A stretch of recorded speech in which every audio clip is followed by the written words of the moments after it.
Dear students, आज हम BSc part second physical chemistry में relation between CP and CV के बारे में पढ़ेंगे। हम जानते हैं कि सीपी बराबर होता है del H upon del T at constant P. यह है हमारी इक्वेशन नंबर 1। साथ ही सीवी बराबर होता है del E upon del T at constant V, और ये है हमारी इक्वेशन नंबर 2। हम ये भी जानते हैं कि Cp का मान हमेशा Cv से ज़्यादा होता है, अतः हम Cp में से Cv को घटाएंगे, या हम यूँ कहें कि इक्वेशन नंबर 1 में से हम समीकरण नंबर या इक्वेशन नंबर 2 को माइनस करेंगे तो हमें इक्वेशन नंबर 3 मिलेगी। हमारे लिए इक्वेशन नंबर 3 हो जाएगी Cp minus Cv equals to del H upon del T at constant P minus del E upon del T at constant v। ये हमारे लिए इक्वेशन नंबर हो गई 3। वी आल्सो नो दैट, या हम जानते हैं कि h बराबर होता है E प्लस पी वी। यहाँ h है एंथैल्पी, E है energy, P pressure and V volume. समीकरण 4 को हम स्थिर दाब पर ताप T के सापेक्ष समाकलित करने पर हमें समीकरण नंबर 5 मिलती है। तो हम लिख सकते हैं del H upon del T at constant P बराबर होगा del E upon del T at constant P plus P del V upon del T at constant P. जब हम कॉन्स्टेंट पी के साथ हम इसको समाकलित करते हैं तो हमें समीकरण नंबर 5 मिल जाएगा, और समीकरण 5 का मान हम समीकरण 3 में रखते हैं तो हमें समीकरण मिलेगी 6, और 6 नंबर समीकरण हमारी है C P minus C V equals to del E upon del T at constant P plus P del V upon del T at constant P minus del E upon del T at constant V. हम ये भी जानते हैं कि ई जो है आंतरिक ऊर्जा है और वो फंक्शन होती है वॉल्यूम और टेम्परेचर का। ये हम इसे नंबर देते हैं समीकरण नंबर 7, और समीकरण 7 का हम पूर्ण अवकलन करते हैं। जब हम समीकरण 7 का पूर्ण अवकलन करते हैं तो हमें इक्वेशन मिलती है del E equals to del E upon del T at constant v into D T plus del E upon del v at constant t into D V. Equation number 8। हम उपरोक्त समीकरण 8 को dt से divide करते हैं constant pressure पर, तो del E upon del T हो जाएगा कांस्टेंट प्रेशर पर, del E upon del T at constant v हम एज इट इज़ लिख देंगे, और dt को हम डिवाइड कर देंगे डेल t से एट कांस्टेंट प्रेशर पर, plus del E upon del V at constant T and del V upon del T at constant P. यहाँ डी टी से डी टी कट जाएगा तो हमारे पास इक्वेशन नंबर आएगी इक्वेशन नंबर 9, और ये है del E upon del T at constant P equals to del E upon del T at constant V plus del E upon del V at constant T into del V upon del T. ये है हमारे लिए equation number 9, और equation 9 का मान हम समीकरण 6 में रखते हैं। 6 नंबर की इक्वेशन आप देखते हैं, ऊपर देखिए, ये है इक्वेशन नंबर 6, आपने देखी होगी। तो हम इसमें जो है मान रखते हैं। जब हम यहाँ मान रखेंगे तो जो चीज़ समान है और अपोजिट साइन में है वो कैंसिल हो जाएगी, और हमें अगली इक्वेशन नंबर जो है 10 मिलेगी। ये इस तरह से रहेगी। इक्वेशन नंबर 10 नेक्स्ट पेज पर है।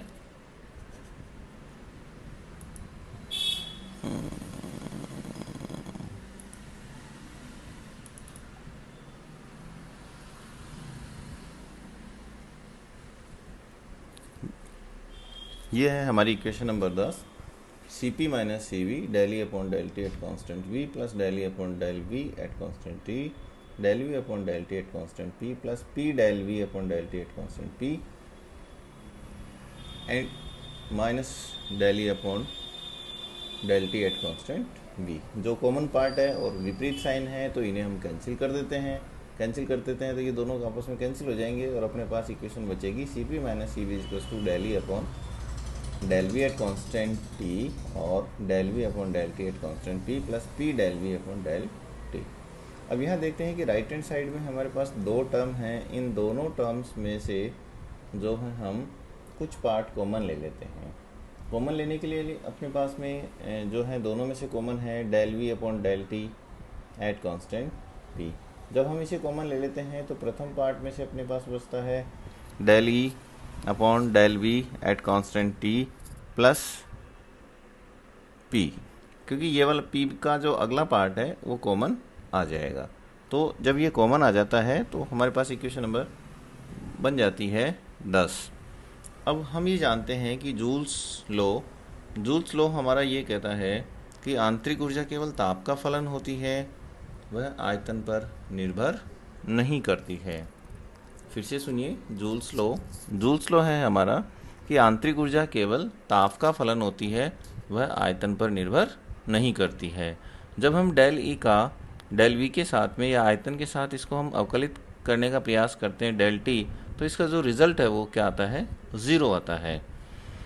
तो इस जूल्स लॉ को हम अपनी ऊपर वाली जो इक्वेशन है, इक्वेशन नंबर 10, तो समीकरण 11 का मान हम समीकरण 10 में रखते हैं। समीकरण 11 अपने पास है जूल्स लॉ। हम इसको चाहें तो E is the function of temperature and volume से भी डिराइव कर सकते हैं, लेकिन हम डायरेक्ट यहाँ पर वैल्यू पुट कर रहे हैं इक्वेशन नंबर 11 की इक्वेशन नंबर 10 में। तो यहाँ देखते हैं कि del E upon del V, इसका मान क्या हो जाएगा, 0। तो हमारे पास मान रखने पर इक्वेशन आ जाएगी C P minus C V इजक्वस to del V upon del T at constant P, और अगली इक्वेशन में आपने रख दिया 0 और 0 के साथ में है प्लस 0 प्लस पी। ठीक है, अब C P minus C V इजक्वस टू 0 प्लस पी का रिजल्ट सेम वही पी रहेगा, तो पी को अपन इसका मल्टीप्लाई के रूप में लिख देंगे। तो हमारे पास इक्वेशन आ गई C P minus C V इजक्वस to P del V upon del T at constant P. इसे देंगे हम इक्वेशन नंबर 12 या 12 नंबर। अब हम ये जानते हैं कि पी वी इजक्वस टू क्या होता है, एन आर टी। फिर से सुनिए, पी वी इजक्वस टू हम जानते हैं एन आर टी। यहाँ पे पी को नीचे भेज दिए तो अपने पास इक्वेशन आ जाएगी V इजक्वस to N R T upon P. और इक्वेशन नंबर 13, समीकरण 13 को स्थिर दाब पर ताप के सापेक्ष अवकलित करने पर हमें समीकरण मिलेगी del V upon del T at constant P इजक्वस to N R upon P. T से टी कैंसिल हो जाता है। ठीक है, तो अब हमारे पास P को वापस पक्षांतरण करके इधर ले आइए, या पक्षांतरण नहीं कहेंगे, इसको क्रॉस मल्टीप्लिकेशन कर लीजिए। तो जब हम इस इक्वेशन को क्रॉस मल्टीप्लिकेशन करेंगे तो हमें इक्वेशन मिलेगी P into del V upon del T at constant P इजक्वस टू एन आर। ये समीकरण 14 हो गई है। 14 समीकरण नंबर 14 का जो मान है वो हम समीकरण नंबर ऊपर लेकर के यहाँ पे 13 में रखते हैं। तो 13 में जब हम रखते हैं मान, तो हमें रिजल्ट मिलता है समीकरण यहाँ से 12 नंबर में जब हम इसका मान रखते हैं तो C P minus C V इजक्वस टू एन आर। ये हो गई हमारे पास इक्वेशन नंबर 15। यदि हम एन इजक्वस टू 1 हो तो यही हमारी इक्वेशन जो है वो हो जाएगी C P minus C V इजक्वस टू आर, या सी पी माइनस इक्वेशन 15 है हमारे पास C P minus C V इजक्वस टू एन आर। यही सी पी और सी वी में ऊष्मागतिकीय या थर्मोडायनेमिक रिलेशन है। ये डेरिवेशन इम्पोर्टेंट है, परीक्षा की दृष्टि से भी महत्वपूर्ण है, और आगे की जो टॉपिक्स हैं उनको समझने में भी जो है इससे मदद मिलती है। Thank you.